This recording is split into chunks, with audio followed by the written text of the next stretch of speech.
Эрвин таран засан цагаан өнгөтэй энэ дэлхийг дээр огтоор ертөнц болгоно эргэлдэх цас зүрхэн хэлбэр дүрстэй энд хүйтэн байвч сэтгэлд дулаахан байна бүхнийг орчилсон энэ цас харин цас бүдрэн байна өвлөг гэрлэр буцаар хамгийн гоё амтагдан оо гайхамшигтай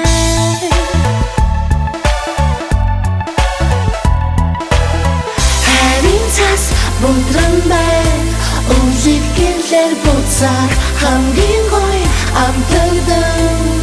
гайхамшигтай